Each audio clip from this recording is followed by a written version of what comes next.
It was not without some late game drama, but our Gatorade game leaders shows us that Northwestern found a way to pull off a third straight regular season and tournament sweep in women's lacrosse. Both attacker Madison Taylor, Coach Kelly Amonte Hiller take home end of season Big Ten honors, but the journey now continues for the Cats in the NCAA tournament.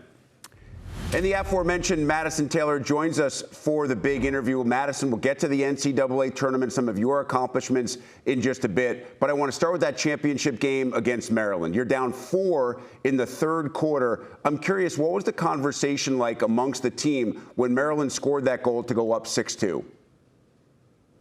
Yes, I think we just all came together and just never stopped believing. I think that's been a key theme of our year, is just like believing in each other, believing in ourselves, because this team really is capable of such great things and can achieve such great things. And that's what we said to each other. We all went in the huddle and we just said, let's believe, like, we could do this. We've been in this situation before and it's not going to stop us from playing. And we love this game. So we all just looked at each other and found a way to win, like you said. And it just completely changed over the next 5-6 minutes. Your team scores 3 times in the last 5 minutes of that third quarter. So it is a totally different game heading into the fourth. How much could you all sense that momentum change as you're huddling up, getting set to go out there for the last quarter? Yes, I think it's just like a game of runs, and we were going on a run, and we had the momentum coming into the fourth, and we just wanted to take that momentum we had in the third and bring it into the fourth quarter. And like I said before, we just kept believing, kept having fun, and kept celebrating all the little things, even when things weren't going our way the whole game. But we just wanted to come out and get a win, and that's what we did. Yeah, the first goal of that third quarter rally was scored by Adidi Foster, who had not scored since February 25th. How much did a goal like that from something of an unexpected source kind of give you guys belief that it was going to happen? Yeah, like you said, it's a huge momentum builder for us, and she's been amazing all year long, and I think everyone believes in each other and everyone's capable of taking any moment they have, and that's what our team's all about. And I think she just did that for us, and we needed that, and she delivered, and it was just really cool to see that, and everyone was so happy for her, and it was great momentum builder to go into the next quarter. Now, I know you got to really celebrate and enjoy with your team after the game, but I'm guessing those last 90 seconds weren't exactly how you had it scripted after picking up your second yellow card. So what were you thinking in that moment when you realized you're going to have to watch the rest of this one from the sidelines? Yeah, like you said, definitely wasn't expecting that, but I just had so much belief in our team, and I knew our defense was going to step up in that moment, and they did. Jane had a huge check on the 8-meter, and it was just so cool to watch, and it was just so cool to see everyone just celebrate at the end, and our teams needed that, and it was just so fun, and it just showed that even when things aren't going our way, like, we could still pull out that win, and it was just really cool. I mean, so much drama. So Adidi scores again with just 15 seconds left. Take us back to that moment. Do you remember what your emotion and reaction was when she scored the goal that you kind of knew at that point was going to be the game winner? Yes, I was sitting on the bench with the cards, so I was watching, sitting down, and I remember I saw them, like, script out the play for what they were going to do, and then the double team came on Emerson, and then she had Adidi wide open, and I was just, like, so proud of them, and I knew this group's capable of doing such amazing things, and I think it just shows the talent that we have on this team. You were not just the Big Ten Attacker of the Year, but a unanimous selection as Big Ten Attacker of the Year. 89 goals this season. Now, that's 10 shy of the all-time school record set by Izzy Skane. It's also just 14 shy of the all-time single-season NCAA record. How much thought have you given to approaching or perhaps breaking those marks? Honestly, I don't like to think of it too much. I didn't really know that until you just said it.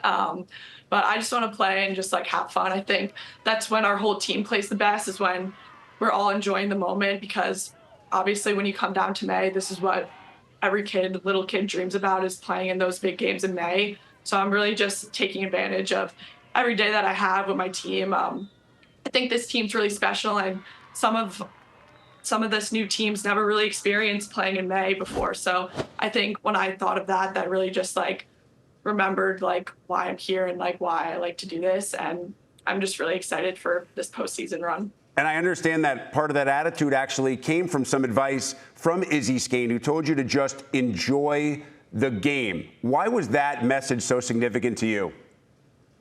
I think it just shows not to like put so much pressure on yourself. I think we all come here because we love to play lacrosse and it's brought us so much joy into our lives. So I think just like remembering that and really just like stay present in the moment. I think that's when everyone really can play their best, when they're not worrying so much about future things or things they can't control. So when you focus on the things you can control, like having fun and just like getting better every day, I think that's when you play your best. I know you grew up playing in the Northeast, considered staying closer to home in Syracuse, Florida, Michigan, also possibilities. Why ultimately was Northwestern the spot for you? I think Kelly and Scotty just gave me an opportunity of a lifetime that I just did not want to pass up. Being able to play with some of the best players in the country while also getting an academic opportunity of a lifetime was just something that I did not want to pass up. And I always told myself, like, if I could do it, like, if I really don't like it, I could always fall back on something maybe a little bit closer to home. But it's been the best decision of my life. So.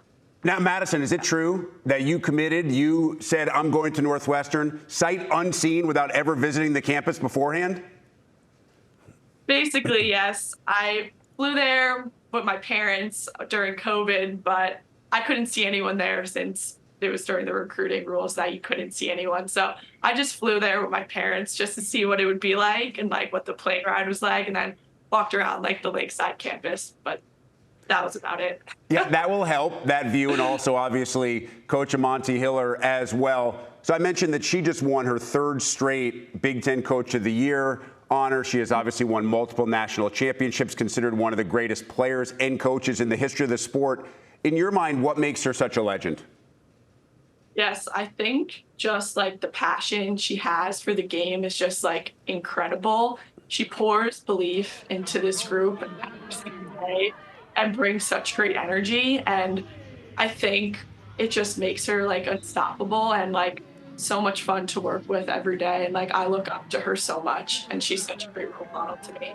All right, Madison, let's finish here because you have another journey still awaiting you, and that journey starts in the NCAA tournament selection show coming up in just a few days. And you'll find out your seed and matchup in the first round. Then, in all likelihood, you're going to be the 3 seed behind the 2 teams that you lost to this year, BC and North Carolina, who just faced off in the ACC tournament championship game. I know you don't control the bracket. You don't control outcomes of other teams. But how fair is it to say that you guys would love to get another crack at least one, if not both of those teams in the NCAA tournament? Yes, of course we would love that, but I think we have to play a couple more games before that. So I think just like focusing on us and not worrying about like all those things that we can't control, like you said. But I think if we focus on us, that's when we play the best. And then if it happens, if we get another opportunity, that'd be great. And I think we're just ready for this month of May. We've been working really hard for this, and I really like where our team's at right now. Northwestern's Madison Taylor, one of the best players in the country, the Big Ten Attacker of the Year. She and the Cats getting set for another trip to the NCAA tournament. Madison, truly appreciate the time today. Wish you and the team the best of the luck in the NCAA tournament. Thank you for having me.